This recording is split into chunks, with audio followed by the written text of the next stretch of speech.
India সিরিজে বাংলাদেশের সামনে অপেক্ষা করছে এই এক হালি চ্যালেঞ্জ। পাকিস্তান সিরিজের সফলতা শরীরে জড়িয়ে কিন্তু ইন্ডিয়া গেছে বাংলাদেশ দল। তবে ভারতে কাজটা যে কঠিন তা আপনি বুঝতে পারবেন এই 4 চ্যালেঞ্জের কথা শুনলেই। দেরি না করে আমরা বরং সেদিকটাতেই নজর দিই। প্রথম চ্যালেঞ্জ, গোল বলের ধাঁধা। এসজি বল। ইন্ডিয়ায় বল নিয়ে এক বিরাট ধাঁধায় পড়তে যাচ্ছে বাংলাদেশ দল। বাংলাদেশের ব্যাটাররা কোকাবুরায় খেলে অভ্যস্ত হলেও ইন্ডিয়া কিন্তু তাদের খেলতে হবে এই এসজি বলে। এই বলের কারণে মূল স্ট্রাগলটা করতে হবে আমাদের ব্যাটারদেরকে, কেননা এই বল যত পুরনো হবে তত বেশি স্পিন ধরবে, ব্যাটিং করা তত বেশি কঠিন হয়ে পড়ে। চেন্নাইয়ের উইকেটে ভারতের স্পিনাররাও সেটাই কাজে লাগাতে চাইবে। রবিচন্দ্রন অশ্বিন কিংবা রবীন্দ্র জাদেজার বল সামলানোটাই তখন বড় চ্যালেঞ্জ হয়ে উঠবে বাংলাদেশের জন্য। আবার বাংলাদেশ মূলত ভরসা করে তার মিডল অর্ডার ব্যাটারদের ওপর। মুশফিক, লিটন কিংবা মিরাজও বড় স্কোর করেন, ফলে যারা মূলত রানটা করে দেন তাদের জন্যই কাজটা কঠিন হয়ে যাবে। সমস্যা নাম্বার 2, চিপক রহস্য। চেন্নাইয়ের কন্ডিশন। প্রথম টেস্টে বাংলাদেশ খেলবে এই চিপক স্টেডিয়ামে, যেখানে আমরা সবসময় দেখে এসেছি স্পিনাররা গেম চেঞ্জার হয়ে ওঠেন। তবে বাংলাদেশের স্পিনও তো ভালো, ইন্ডিয়া কি তখন সেই সাহস দেখাবে? একেবারে স্পিনিং ট্র্যাক বানিয়ে কতটা লাভ হবে ইন্ডিয়ার? এখন এমনই ফুরফুরে মনে থাকবে সবাই। বসুন্ধরা টয়লেট্রিজ, ফুরফুরে মন সারাক্ষণ। এমন একটা দ্বিধায় কিন্তু তারা থাকবেই।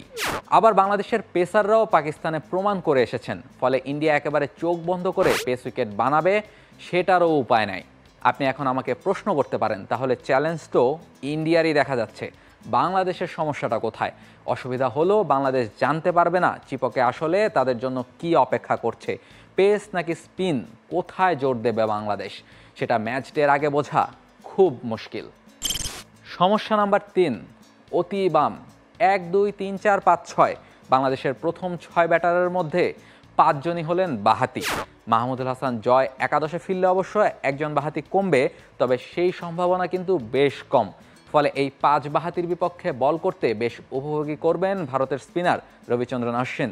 তার জন্য চেন্নাইয়ের উইকেটে কাজটা বেশ সহজই হওয়ার কথা। সেই চিন্তা করেই কিন্তু ডানহাতি জাকের আলীকে স্কোয়াডে নেওয়া হয়েছে।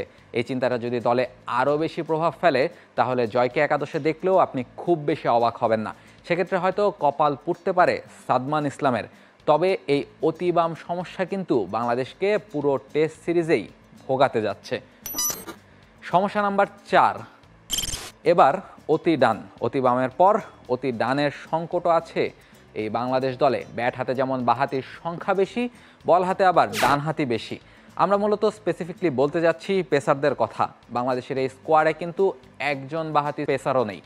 পাকিস্তান সিরিজে যে দায়িত্বটা পালন করেছেন শরীফুল ইসলাম, তিনি এবার ইনজুরির কারণে খেলতে পারছেন না। ফলে বাংলাদেশের পেস অ্যাটাকে যারা আছেন, এই যেমন তাসকিন আহমেদ, হাসান মাহমুদ কিংবা নাহিদ রানা, প্রত্যেকেই কিন্তু ডানহাতি। সে কারণে অধিনায়ক কিংবা টিম ম্যানেজমেন্টের হাতে সেই অপশনটা থাকছে না এই সিরিজে। সেই অভাবটা হয়তো যে কোনো মুহূর্তেই বোধ হতে পারে বাংলাদেশ দলের। For more updates, subscribe to our YouTube channel and click on the bell icon. Follow us on Facebook and Instagram. Download T-Sports app to enjoy exciting games and highlights. Visit tsports.com.